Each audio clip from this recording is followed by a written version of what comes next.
Nilaya residents by IDIEQ in Jainagar, India. In their ancestral village, which is rapidly transforming into a satellite town of a major industrial city, Amandeep Singh Virk and his wife Rajveer Kaur envisioned a home that would echo sustainability. The site selection was evident, right where their old, dilapidated house stood. The couple resisted leaving their comfort zone. This was the place where Amandeep had grown up, surrounded by family. The original house had been constructed using materials that define the trajectory of modern architecture in India: burnt brick and concrete. Early on, a deliberate choice was made to reclaim as many materials as possible from the old structure for their new home. This decision shaped the approach to material usage. The carefully exposed material palette forged a unique connection to the fundamental building elements, creating a sense of naked authenticity while maintaining utmost decency. The result?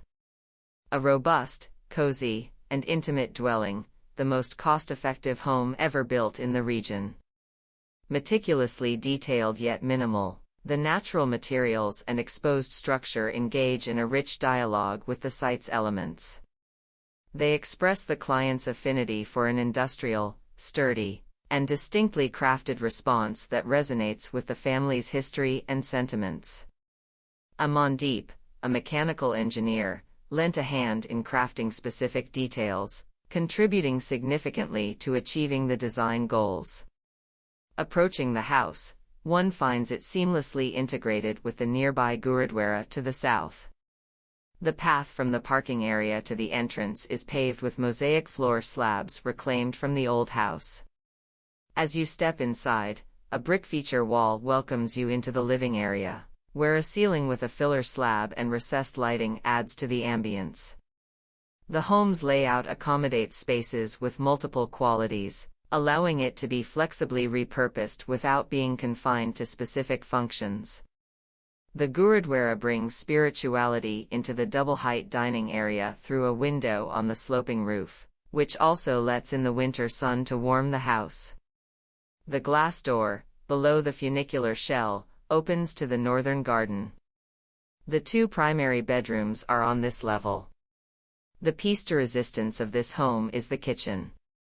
Crafted with ferrocrete.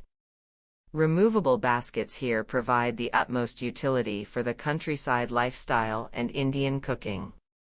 The house has a satin-polished concrete floor, which is comfortable for the dogs to move around. The staircase leads up to the guest room, which allows friends to enjoy a high ceiling with batten-textured concrete and a private terrace with planter beds. Guests can fall asleep with the views of the stars through the large northern windows, surrounded by undulating mud-textured walls. This floor also features another terrace with a planter bed, along with a gym and study. The roof is sloped towards the south, enabling the energy needs to be met fully through solar power. The project's overall design goals include building energy performance strategies. Daylighting in the interiors is balanced with overhung railings and strategic orientation for seasonal sun control. This home exemplifies an approach where the architecture is in the background. It is used as an enabler, not as a monument.